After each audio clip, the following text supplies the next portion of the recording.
Hola amigos, hola amigas, ¿cómo están? Bienvenidos a este sábado y realmente es un gusto poder siempre conectarme y poder conversar con ustedes, sobre todo porque ya nos falta poco tiempo. Nos falta poco tiempo para que se haga realidad el renacer, el retomar ese nuevo progresismo. Un nuevo progresismo orientado a construir esa sociedad de bienestar que siempre menciono, a esa sociedad de bienestar que se construye sobre varios pilares. Evidentemente la justicia social, la equidad territorial, la inclusión económica, la inclusión laboral, la inclusión social. Han pasado 3 años. Y estos 3 años han sido realmente un verdadero viacrucis. Un verdadero viacrucis de sufrimiento. Un verdadero viacrucis para el pueblo ecuatoriano. De ser testigos de cómo durante estos 3 años se ha ido destruyendo lo que se construyó con sacrificio, esfuerzo y recursos del propio pueblo para beneficio de ese mismo pueblo. Hoy somos testigos de la construcción de un estado de opinión y de mentiras. Hoy somos testigos de la construcción de un estado que ha ido deteriorando su institucionalidad democrática. Hoy somos testigos del irrespeto a la inteligencia del ciudadano y ciudadana ecuatoriano. Se nos ha querido tratar como que si no pensáramos, como que si no tuviéramos capacidad de raciocinio, como que si no pudiéramos tener la capacidad de observar de lo que pasa en el país, como que si no sintiéramos el sufrimiento de los ecuatorianos. Ante eso tenemos que rebelarnos. Ante eso tenemos, si se quiere, con esa expresión popular, sacudirnos. No podemos seguir permitiendo que se nos tome el pelo. No podemos seguir permitiendo que se nos irrespete. No podemos seguir permitiendo que destruyan el Estado ecuatoriano. No podemos seguir permitiendo que continúe una política neoliberal de construcción, de concentración de riquezas y grandes constructores de pobreza. No podemos seguir permitiendo que un gobierno se concentre fundamentalmente en los intereses de unos pocos en desmedro de muchos. Durante esta semana he tenido la oportunidad de realizar 5 conversatorios con dirigentes, con gente común, con ciudadanos que sienten el Ecuador. Y he podido conversar con ellos. Y ellos me han planteado sus inquietudes. Ellos me plantean la necesidad de retomar el rumbo que tenía el Ecuador. De ese nuevo progresismo que yo hablo. De esa equidad territorial, de la construcción de esa economía territorial. Pero bueno, comencemos también por los saludos a los distintos frentes, movimientos y organizaciones sociales que me han solicitado a que camine junto a ellos para que todos hicemos la bandera y para que llevemos al país a ese proceso de rescate, recuperación, estabilidad y crecimiento, pero siempre al amparo de esos objetivos de la sociedad de bienestar, de aquel objetivo que establece la Constitución de Montecristi, el buen vivir. Un saludo para el Frente Unidad 2021, que siempre está presente, a esa provincia de Manabí que me transmite su alegría, su esperanza y su motivación. Al movimiento Surgente, un movimiento que se ha constituido a partir de la conciencia crítica de los ciudadanos y que está creciendo día a día en más de 9 provincias.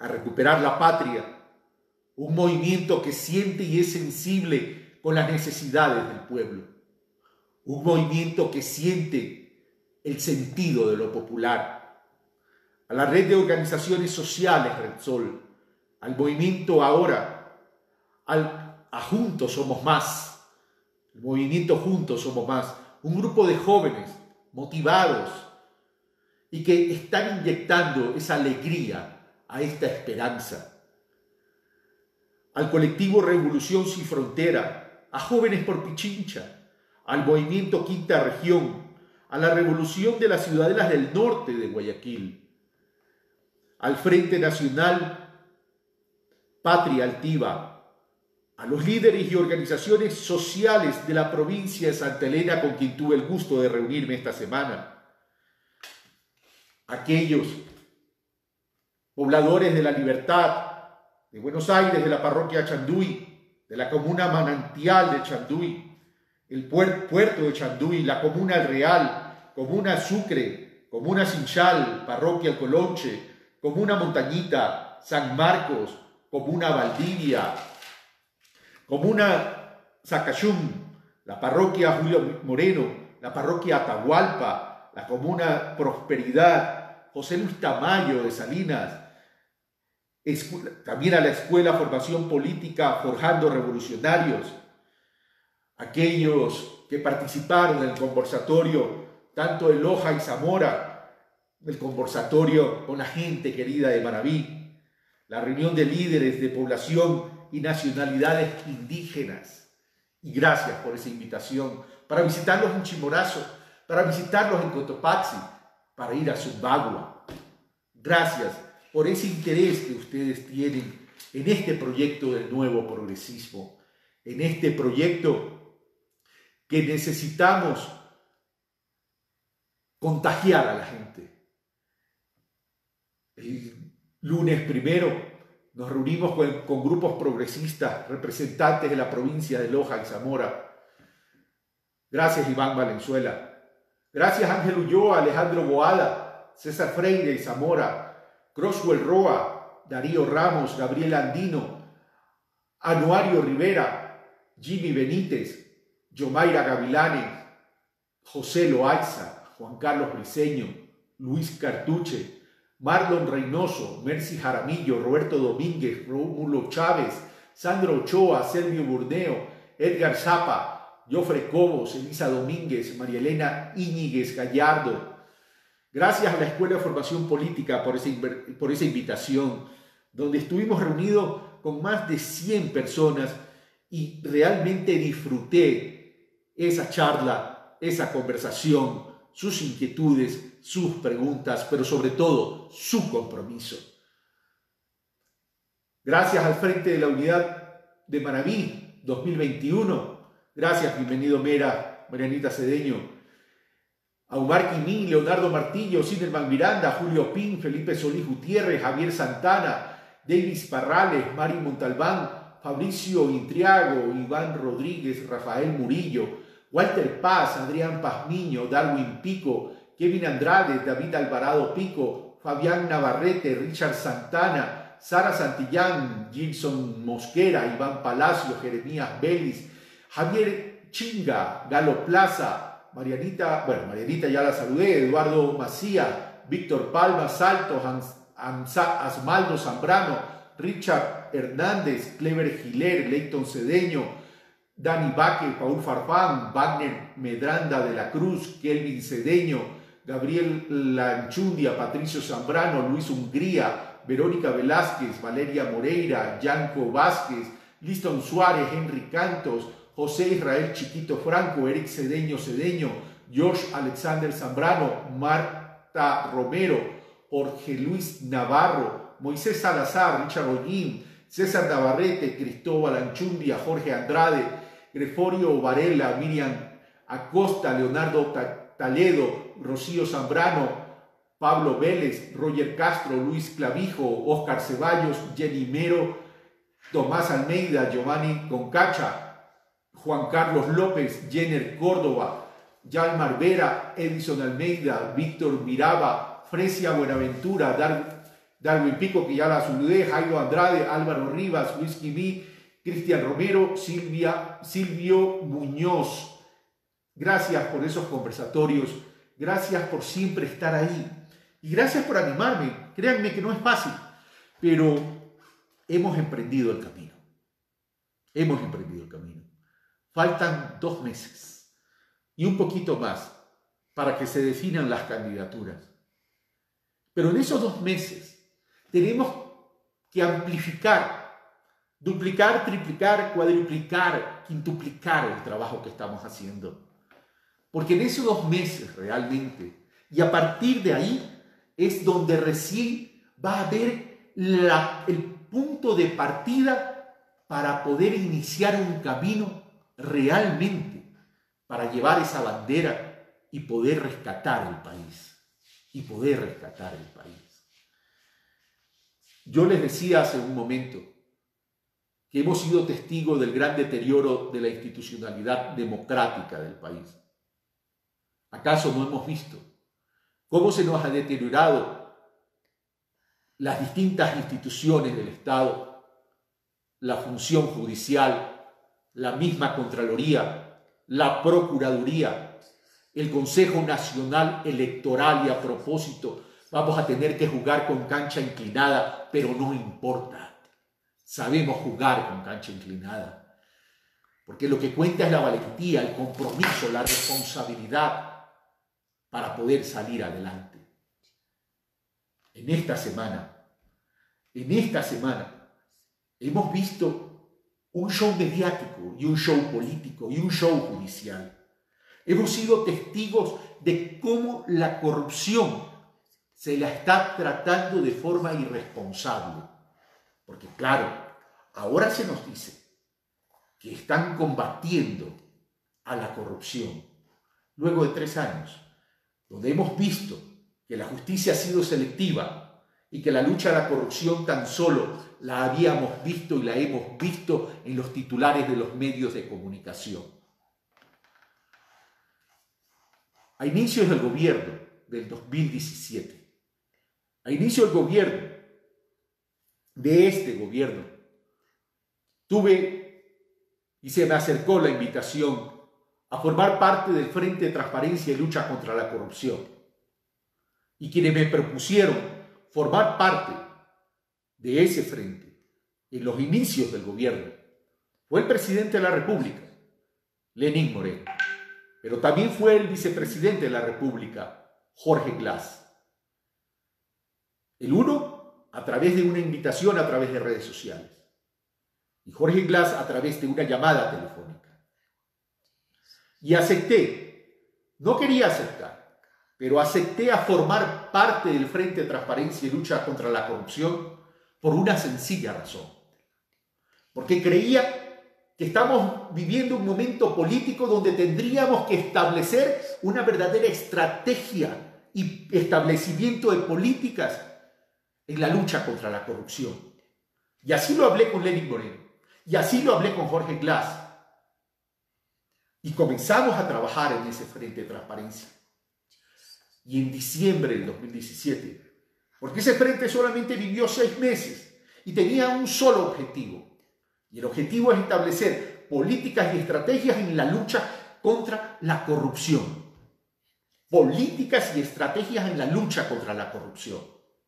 Y a eso nos concentramos. Y se estableció una gran estrategia y políticas para ese efecto. Y en diciembre del 2017, 6 meses después, se le entregó al presidente de la República toda una política y toda una estrategia para llevar a cabo ese proceso.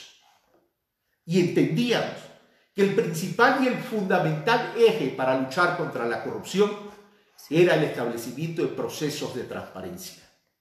Sin transparencia no se puede luchar contra la corrupción. Pero también hay que entender algo. Cuidado, se piensa y se cree que la corrupción tan solo proviene del sector público. No, la corrupción viene del sector privado y del sector público. Y en aquella corrupción que se deriva del mal manejo de los recursos del sector público, sobre todo en lo relacionado con la contratación pública, tiene injerencia el sector privado, como hoy lo estamos viendo. Y tiene injerencia también algo que este gobierno nunca lo entendió, que este gobierno no lo entendió porque nos hizo retroceder al pasado. A veces los jóvenes de hoy en día se preguntan, ¿cómo era el mundo? ¿Cómo era el Ecuador de los años 80? ¿Cómo era el Ecuador de los años 90? Queridos jóvenes, hoy ustedes lo están viviendo. Hoy ustedes lo están viviendo y lo están viendo. Están siendo testigos del haber retrocedido a los 80, de haber retrocedido a los 90. Porque como lo dije hace dos sábados, hemos vuelto a esa cultura política de querer repartir mermelada. Recordemos que la transparencia es fundamental, pero yo les pregunto, ¿hubo la transparencia en este gobierno cuando se utilizaron a los hospitales y al sector eléctrico para repartirlo como cuota, como mermelada a políticos y asambleístas? Ahí está el origen de la corrupción que estamos viviendo en medio de esta crisis.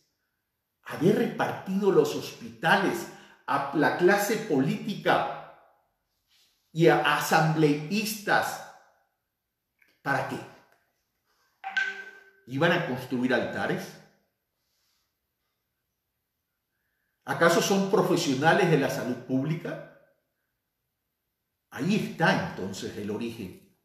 Y ahí está entonces la gran mentira de este gobierno, de haber pretendido decir que se iba a emprender una cirugía mayor en contra de la corrupción, que la iba a extirpar de la sociedad ecuatoriana. No, todo lo contrario, se constituyó el gobierno en cómplice de la corrupción, no estableciendo procesos de transparencia, repartiendo esta cultura de la mermelada en la política.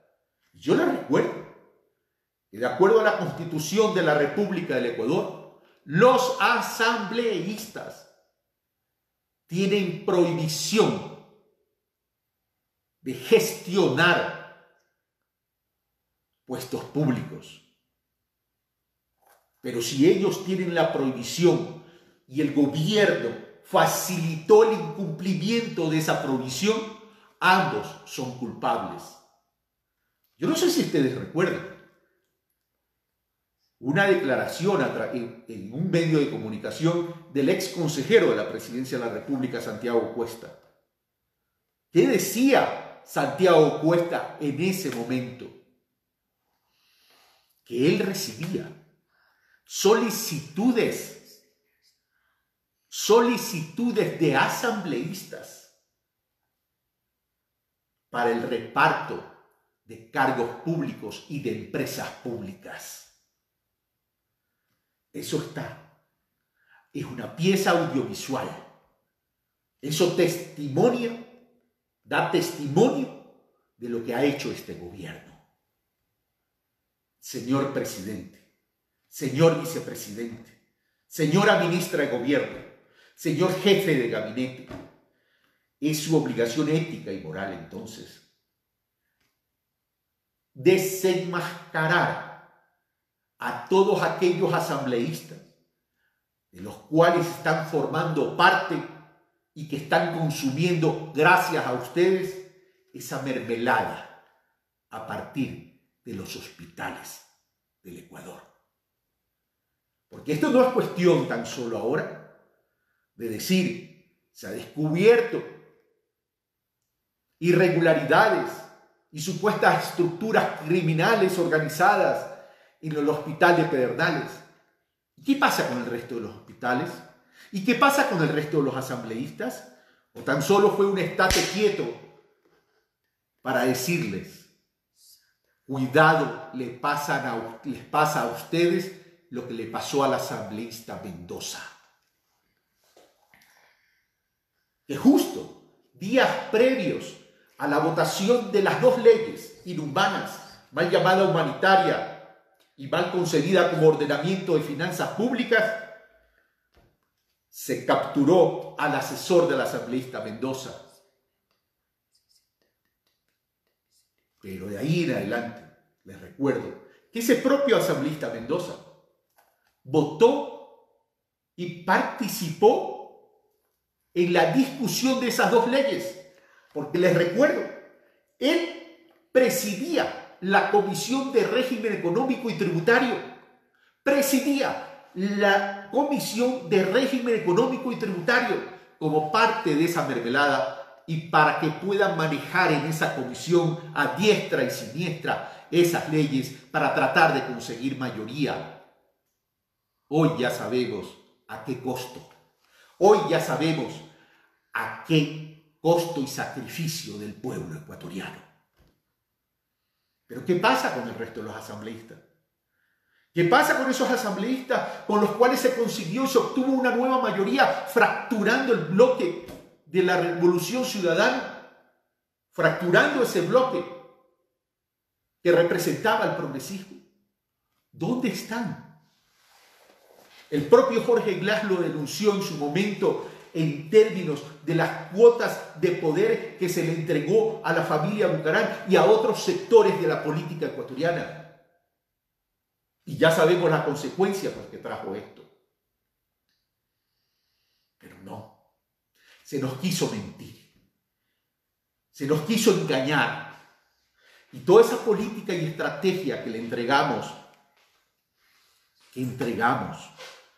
para una verdadera lucha contra la corrupción, simplemente se la archivó y se la desapareció. Nunca se nos hizo caso, nunca tuvieron la intención.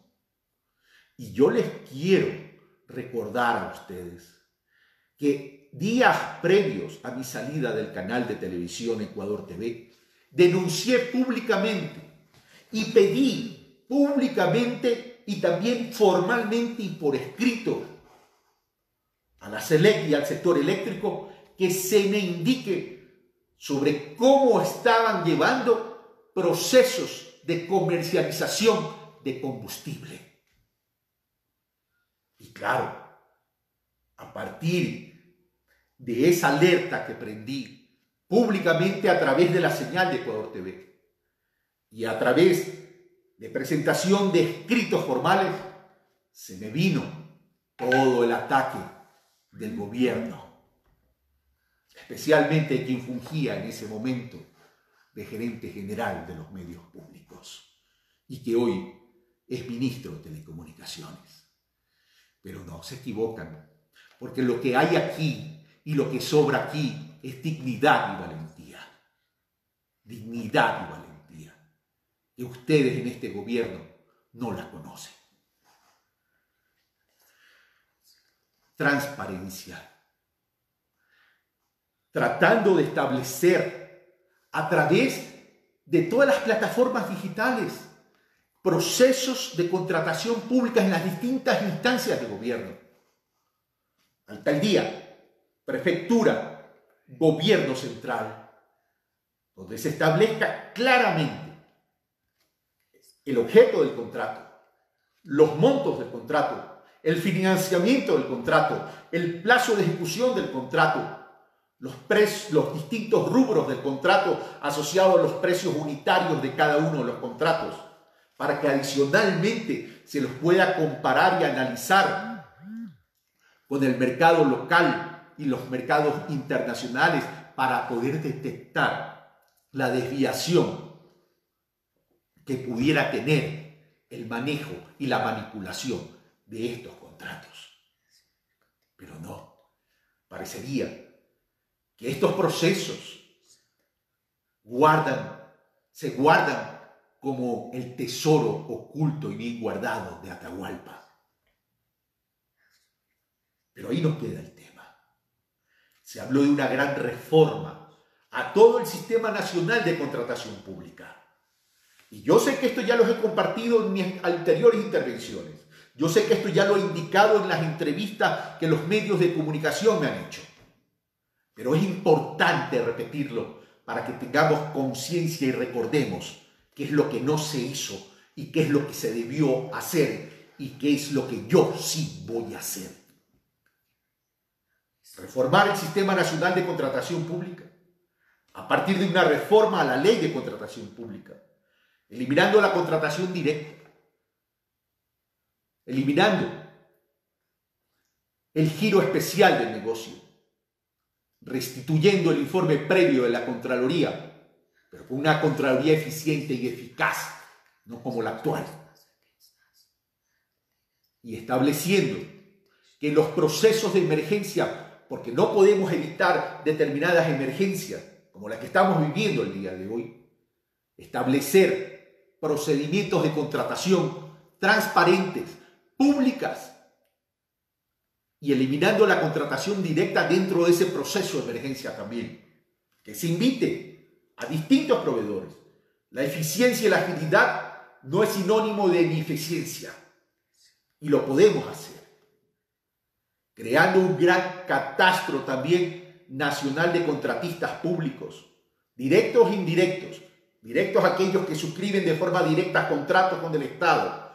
E indirectos todos aquellos proveedores que estén relacionados con la contratación pública, es decir, con esos contratistas, para identificarlos, para ponerle rostro, para saber quiénes son, cuáles son sus accionistas en caso que sean personas jurídicas, para saber su experiencia, su capacidad, su situación financiera, su capacidad de ejecución y de cobertura. Pero no hicieron caso, no les interesó. Porque para ellos la corrupción era una agenda política y no una construcción institucional del Estado. Pero claro, siguieron entonces y consiguieron que la mejor manera era manipular la opinión pública y creyendo que todo el discurso de estos 3 años de la corrupción era la lucha contra ella. Y ahí se equivocaron, porque el pueblo no es tonto. Porque el pueblo es inteligente, porque el saber popular constituye sabiduría. Podrán enganchar a un sector de la población nada más, que está en los extremos radicales del odio, pero no a la sociedad pensante, no a la sociedad solidaria, no a la sociedad que piensa y siente el país. La trazabilidad del dinero en la contratación pública. Un sistema de facturación electrónico, donde todos los que vayan a contratar de forma directa e indirecta con el Estado tengan la obligación de la facturación electrónica. Claro, ya me dirán que ya se está comenzando a hacer después de 3 años. Donde esa facturación tenga y guarde relación con el concepto, con los rubros y los precios unitarios que estaban contratados. Y que adicionalmente, a través de esa facturación electrónica, esté relacionada que quien la vaya a emitir esté registrado en ese catastro nacional de contratistas públicos, directos o indirectos, para saber el destino de ese dinero, para saber si guarda relación con el objeto del contrato, para saber si guarda relación con el rubro que está establecido en el contrato y que tiene que estar establecido en la factura, para ver si guarda relación en términos del volumen y en precios unitarios. Pero no, tampoco se hizo eso. Y tampoco se articuló en esos momentos con las instituciones del Estado que deberían velar por esta lucha contra la corrupción. Servicio de Rentas Interno, Unidad de Lavado de Activos, Contraloría, Superintendencia de Bancos, Superintendencia de Compañía y la propia Fiscalía y otros organismos más. Pero claro, no se quiso hacer nada de aquello. No se quiso luchar contra la corrupción. Pero en esta semana El show se montó. Y ojo, que si hay actos de corrupción y personas que transgredieron la ley y que en medio de esta crisis han jugado con la vida y la salud de nosotros los ecuatorianos, que les caiga el mayor de los pesos de la ley y que vayan a la cárcel. Pero no entendemos y no comprendemos que la señora fiscal general del Estado salga en una rueda de prensa indicando que los insumos médicos encontrados en el domicilio del señor abogado Abdalá Bucaram guardaban relación con aquellos que estaban relacionados con supuestos hechos de corrupción en el Hospital Teodoro Maldonado Cargo. Y resulta que la formulación de cargos es por tráfico de armas, más no por supuestos hechos de peculado. Y después, adicionalmente, sale la señora fiscal en una rueda de prensa o en entrevistas poniendo en tela de duda a los magistrados y a los jueces por no haber actuado conforme a la ley.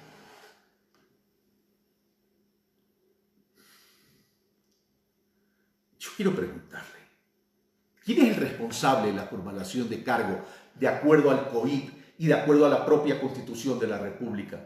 No son los jueces. Los jueces no pueden actuar por oficio en esos temas. Los jueces actúan con base y en función de ¿qué? Con base y en función de la formulación de cargos que es exclusiva competencia de la Fiscalía. No se nos quiera engañar. No se nos quiera engañar. No irrespeten la inteligencia.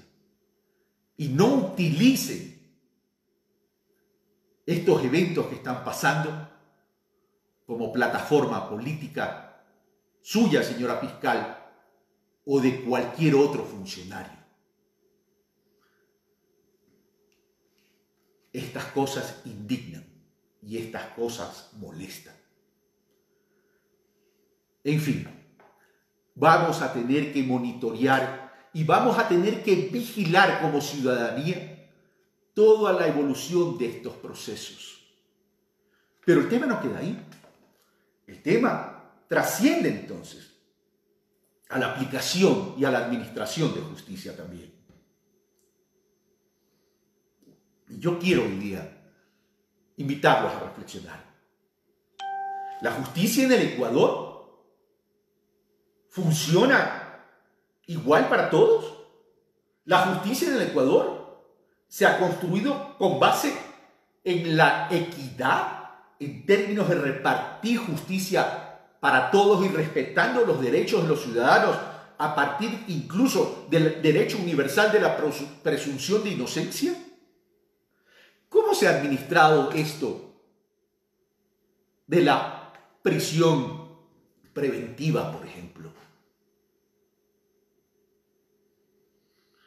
¿Se ha administrado justicia en igualdad de condiciones y circunstancias entre actores políticos que han sido referentes de la revolución ciudadana versus otros actos de corrupción de personas aliadas a este gobierno? Pues la respuesta es no. La respuesta es no. Un ejemplo. La asambleísta Sofía Espí, ¿por qué se la acusó? Por supuesta interferencia con la justicia. Y le dictaron prisión preventiva. Pero si la asambleísta Espí no hubiera salido del país al exterior, hubiera tenido durante un año estar privada en la libertad, violentando todo el procedimiento legal para que luego la hayan declarado inocente. ¿Así se administra la justicia en el Ecuador? ¿Así se administra la justicia en el Ecuador? Y claro, es muy fácil luego decir, es que los jueces no están cumpliendo con su labor y su responsabilidad de jueces, no están actuando conforme a la ley, tratando de generar una presión mediática a los magistrados y jueces. No, señora fiscal, así no se ejerce la justicia en el Ecuador. Como dijo alguna vez Jaime Roldós Aguilera, ojalá que algún día, en vez de inaugurar edificios de la justicia, inauguremos la justicia. Esto no es cuestión de salir en rueda de prensa. Esto no es cuestión de dar entrevistas. Y no se confunda, porque algunos medios o algunos periodistas la aplauden. Mejor piense en los 17 millones de ecuatorianos, porque ellos son los que escribirán la historia, no ese pequeño segmento de medios de comunicación, no ese pequeño segmento de periodistas, o no esos pequeños segmentos de odiadores que tan solo ven la justicia como un medio para evitar que Rafael Correa venga. No, así no se construye un país, así no se construye el patria, así no se construye justicia. Pero permítanme entonces ahora cambiar de tema y vamos a otro tema. El sábado pasado, un tema más agradable, por cierto. El sábado pasado transmitimos el conversatorio, este diálogo que tuvimos con el buen amigo Álvaro García Linera, ex vicepresidente de Bolivia. Fue un conversatorio que lo grabamos días antes de la transmisión, casualmente para evitar problemas técnicos que se pudiesen haber presentado y que de hecho se presentaron. Por eso aprovecho también para pedirles mil disculpas porque comenzamos bastante tarde de la hora programada, pero tuvimos problemas de carácter técnico para poder subir y transmitir. Pero lo importante es que se pudo transmitir y que a pesar de esas dificultades que tuvimos, me llena de orgullo y satisfacción que tuvimos una audiencia de más de 61.300 personas. De más de 61.300 personas. Y eso es lo importante. ¿Por qué? Por el contenido de ese conversatorio, por el contenido de ese diálogo, porque estábamos tratando temas realmente estructurales, no solo para el Ecuador, sino para Latinoamérica y el Caribe. E hicimos una evaluación sobre el por qué la integración regional no pudo llevarse a cabo en términos de instrumentación efectiva y en términos de sostenimiento para la permanencia de esa integración regional. Y ahí tratamos algunos temas. Y es que los propios países latinoamericanos y caribeños no vemos la integración como un objetivo fundamental. Y una de las conclusiones de ese diálogo es que si no entendemos la importancia de integración regional, no vamos a obtener los recursos suficientes para salir de esta crisis, que no solamente la podemos fijar como una crisis sanitaria en este momento. Es una crisis que tiene incidencia en la economía de los pueblos. Es una crisis que tiene incidencia en la vida de los pueblos. Y no podemos pensar que como países pequeñitos que somos en Latinoamérica y el Caribe, tengamos la capacidad y autosuficiencia para realmente ir cerrando las brechas económicas, sociales y culturales que tenemos en la región y en nuestros propios países.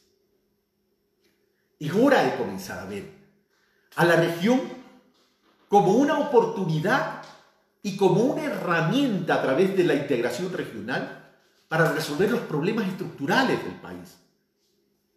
Pero como bien lo decía Álvaro, no podemos pensar en que vamos a hacer todo de golpe y porrazo, porque esto es un proceso y que una manera de comenzar, por ejemplo, y habíamos hablado el sábado pasado en este diálogo, es de concentrarnos en proyectos específicos para poder ir gestionando esa integración, para poder ir gestionando esas oportunidades que se nos presentan si todos estuviéramos formando un solo colectivo. Y uno de esos temas tenía que ver con el tema casualmente de salud pública. Y ahí conversamos de dos cosas que son fundamentales. Un tema tenía que ver, permítanme un momentito, aquí solamente abro esto y continúo con ustedes. Un tema tenía que ver con generar una gran planta de atención a todos los latinoamericanos, sin importar dónde estén, de forma gratuita, de forma solidaria y de forma eficiente.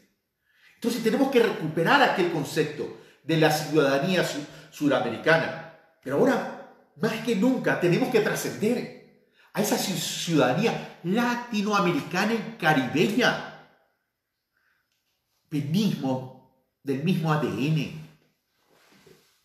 Y tenemos que entender eso. Olvidemos los egoísmos. Sabemos y estamos conscientes que todos los países tenemos problemas tremendos de pobreza, desigualdad, informalidad, pero casualmente por eso tenemos que pasar a un estadio superior, porque solo no vamos a tener los recursos para poder disminuir y eliminar todos esos indicadores de afectación social.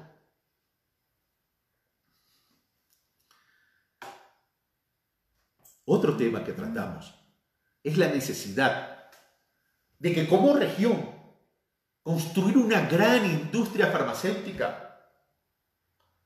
Miren lo que estamos viviendo ahora. Que no hemos podido tener capacidad de respuesta como región. Sí, es verdad, el mundo también. Pero consuelo de muchos es consuelo de tontos.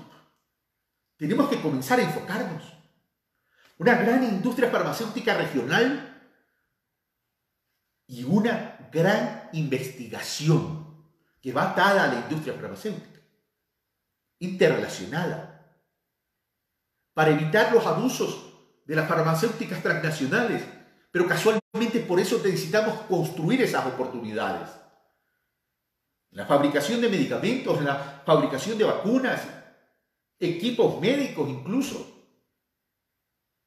Pero por otro lado también, establecer investigaciones en ciencia, en medicina, para poder ir viendo cuáles son las afectaciones particulares de cada uno de los países y para poder tener capacidad de respuesta, para poder disminuir los indicadores de morbilidad y de mortalidad que tenemos. Aprovechar incluso como región el conocimiento ancestral en cuanto a la salud, en cuanto a la medicina.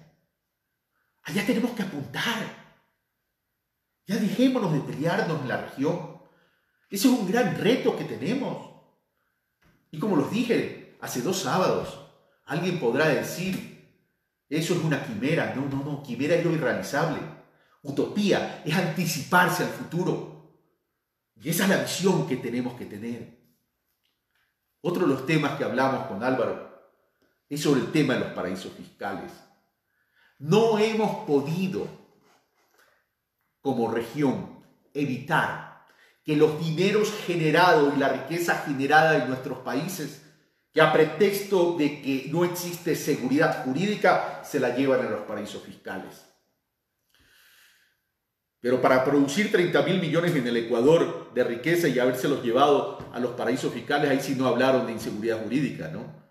¿Qué tanta inseguridad habrá habido para haber producido y generado 30.000 millones de riqueza que se los llevaron? Tenemos que evitar eso. Pero ya tenemos que evitarlo también rompiendo paradigmas.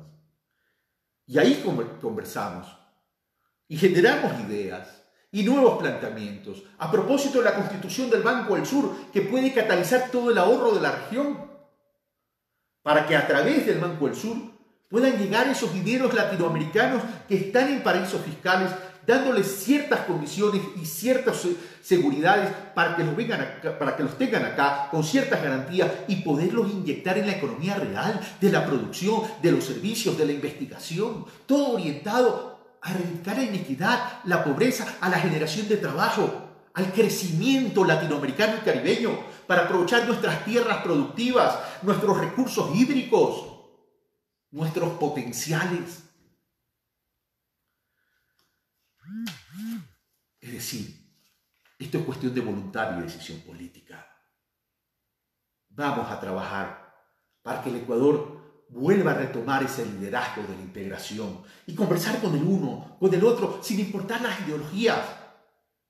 Porque la integración se tiene que sustentar en los objetivos. Pero por otro lado, amigos, y saliendo de esta conversación tan satisfactoria, tan cordial y tan enriquecedora con Álvaro, pasemos al tema de la deuda externa. Se ha anunciado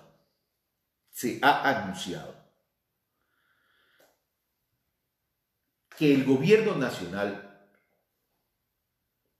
va a emprender un proceso de reestructuración de la deuda.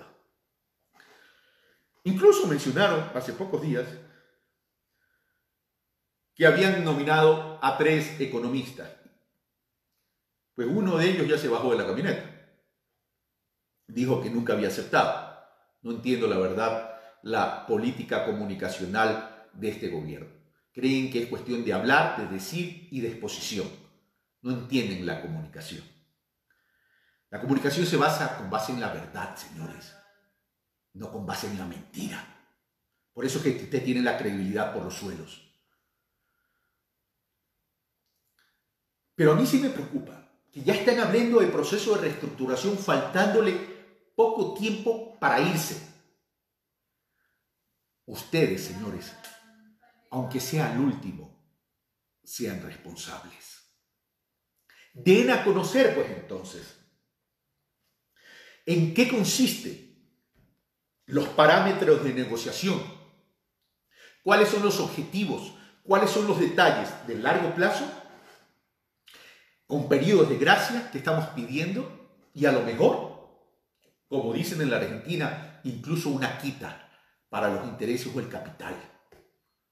Porque aquí está en juego, señores, no los intereses de ustedes con los tenedores, con la banca internacional o la banca local, o con privados que puedan ser tenedores de la deuda.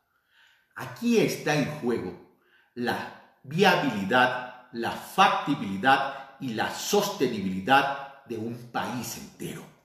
Sí, la República del Ecuador, a la que parece ustedes no conocen y no sienten.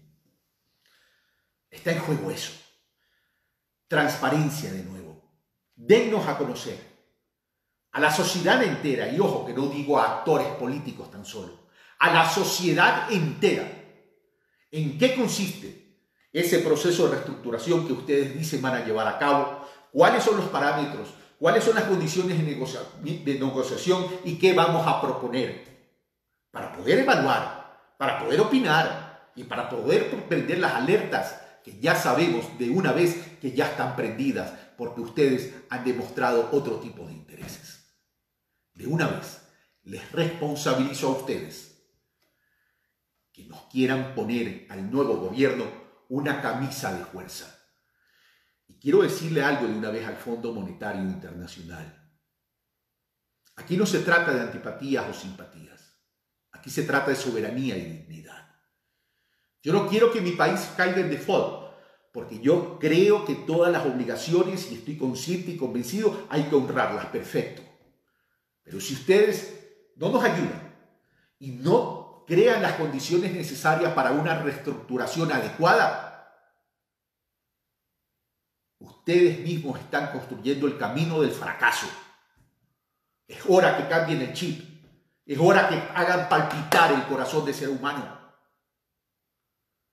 Así que, señores, hemos de conversar en su momento. Pero no voy a aceptar condicionamientos que pongan de rodilla, a costa del sudor y las lágrimas de mi gente, una renegociación que haga inviable el país. Ayúdennos a no caer en default. Ayúdennos. Y les voy a poner un ejemplo. Si ustedes ganan, después de la disminución del 50% del salario, ganan $500, porque antes ganaban 1.000 y tenían una deuda de 3.000, ¿la van a poder pagar en el corto plazo? No.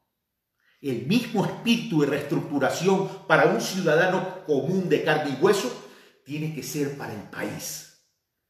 Cuidado con las vivezas criollas de este gobierno. Patricia Angueta Ramírez. Por un momento pensaba que era Anguita, como el apellido de Julio Anguita, aquel líder de izquierda socialista español que construyó mucho pensamiento. Estimado Carlos, he seguido su trayectoria periodística y siempre me ha parecido una persona objetiva y prudente. Esperamos su candidatura para apoyarlo y devolver al país el progresismo que este gobierno traicionero botó a la basura. Suerte, Carlos. Gracias, Patricio, perdón, no es Patricia, sino Patricio. Ya creo que voy a tener que cambiar los lentes. Patricio, gracias por esas palabras, por ese generoso comentario, pero quiero comprometerte a ti y a todos. Más allá de los comentarios que los recibo con enorme afecto, con enorme cariño que me motivan, por este tema de la pandemia, de la crisis que estamos viviendo y las dificultades de la movilidad como país, contagiemos a la gente. Contagiemos a la gente. Asegurémonos que cada día seamos más. Asegurémonos que estamos en la línea correcta de crecimiento y asegurémonos que tenemos que ganar en una vuelta. Recuerden algo, jugamos con cancha inclinada. En la segunda vuelta va a ser complicado porque se van a unir y van a querernos vender esa idea del anticorreísmo. Tenemos que ganar en la primera vuelta. Y no solo la presidencia y vicepresidencia, sino que tenemos que tener mayoría en la Asamblea para poder corregir todo este desastre que nos están dejando. Tarsilo Chiquito Ortiz, ahora toca trabajar duro para armar la pelea por la presidencia, querido Carlos. Estoy listo a tomar, entre comillas, mi fusil, es metáfora, y entrar a la guerra, que también es metáfora, pero de ideologías y propuestas claras que quiere nuestro país. Coincido contigo, Tarsilo. Yo he venido proponiendo alternativas de solución para salir de la crisis. Y todas mis propuestas corresponden a ese nuevo progresismo del que tanto hablo y que seguramente el próximo sábado lo voy a explicar y voy a ampliar todavía. Y comparar lo que yo estoy proponiendo con los precandidatos, tanto dentro de la línea del progresismo, tanto con lo de la derecha, para ver quién está proponiendo algo.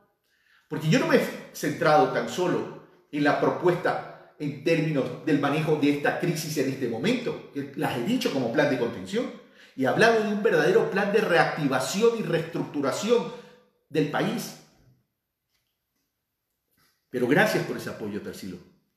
Y sí, es una guerra de carácter electoral en la que nos quieren boicotear el rescate del Ecuador. Raúl Jiménez Zavala, estimado Carlos Rabascal desde Europa. Caramba, Raúl, estás despierto. Son 7 horas de diferencia. Seguimos en la construcción del proyecto del nuevo progresismo que promueves a fin de alcanzar la candidatura del Frente de Izquierdas que nuestro país necesita, Rabascal 2021. Gracias, querido Raúl, y gracias a ese movimiento Quinta Región, que realmente me han hecho emocionar porque nunca pensé que, aunque no nos hemos reunido presencialmente porque no ha habido la oportunidad, pero que habrá que hacerlo, habrá que hacerlo, ustedes se hayan fijado en este servidor para apoyar. Tengan la certeza que pondré toda mi fuerza, toda mi convicción, mis principios, mi conocimiento, mi capacidad y mi solidaridad para caminar junto a ustedes y ser digno de ese apoyo y de esa confianza. Mauricio Arévalo, dentro de su propuesta para combatir la corrupción, es partícipe de formar una comisión con participación ciudadana. Pero claro, pues, pero no esas comisiones aniñadas, no, ni corporativizadas. Verdadero observatorio ciudadanos en todos los territorios. La participación ciudadana, querido Mauricio, es fundamental para la construcción de una democracia y para el fortalecimiento institucional. El problema es que se ha desvalorizado el concepto de participación ciudadana porque se ha desvalorizado varios temas. Uno, el diálogo, y dos, la participación, ¿no? Yo quiero una democracia participativa y por eso yo digo voy a gobernar desde los territorios y con los ciudadanos. Lo vamos a hacer. Y no solo observatorios en términos de fiscalización y exigir rendición de cuentas, sino también participación desde la planificación. Por eso es que yo hablo de comunidades. A mí me gusta construir relaciones, comunidades. Ese espíritu de la comunidad es donde se afinca la participación ciudadana. Jorge Arturo Figueroa, las comunidades campesinas del Ecuador esperan tener un presidente como usted. Gracias, Jorge Arturo. Que impulse la agricultura y la agroindustria para darle valor agregado a los productos agrícolas y sacar de la pobreza a nuestros hermanos del agro. Casualmente de eso hablábamos con Álvaro. Y decíamos, hoy, en medio de todo este desaguisado mundial, los países incluso más poderosos ya no están viendo los conceptos de globalización clásico, ya están viendo casa adentro, porque no solo hay que fortalecer y recuperar los estados, sino que adicionalmente hay que preocuparse por el crecimiento endógeno de cada una de las naciones. ¿A partir de qué? De nuestra producción interna, de generar nuestra propia capacidad industrial asociada a los productos agrícolas. Por eso hablo de cooperativismo, por eso hablo de economía popular, social y solidaria, por eso hablo de los conceptos de asociatividad, porque al igual que hablo de la integración regional que no funcionan los esfuerzos individuales, necesitamos comenzar a cambiar el chip para construir esfuerzos colectivos. Sí, lo vamos a hacer, Jorge Arturo. José Antonio Borja de La Paz, porque los otros candidatos no plantean nada para salir de la crisis. Asimismo, como Lenin, perdido en el limbo, no saben qué hacer con esta situación y por eso están callados. Queremos debates de altura y con planteamientos serios, con planes de gobierno. Así es, José Antonio Borja de La Paz, hermano querido. Necesitamos construir una forma nueva de hacer política. Por eso yo hablo de una nueva pedagogía, porque tenemos que comenzar a generar pensamiento crítico, conciencia ciudadana y reflexión social, porque cuando despertemos con eso nos vamos a empoderar de nuestra patria y de nuestros territorios. Y es la única forma entonces de reconocer dónde están las barreras que nos impiden salir hacia el desarrollo. No reconocer un problema es agrandarlo. Antonio Torres, buenas tardes, Carlos.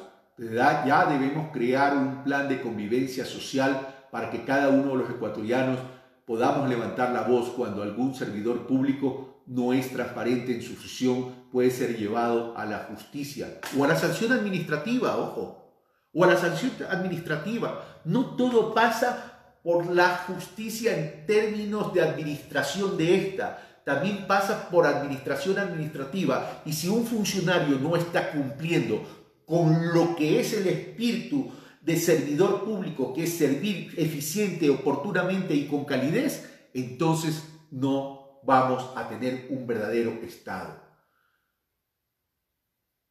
Víctor Martínez Mesa, la política neoliberal trata de eso, repartir mermelada, y qué pena que se reparten así mi país. Es hora de cambiar la visión política. Víctor, te comprometo, juntos somos más. Es un movimiento de jóvenes. Pues ahí tiene. Ustedes preguntaban qué pasaba en los 80 y los 90. Hoy, lamentablemente, lo están viviendo ustedes en carne propia. Reaccionemos. Hago un llamado a esa juventud ecuatoriana.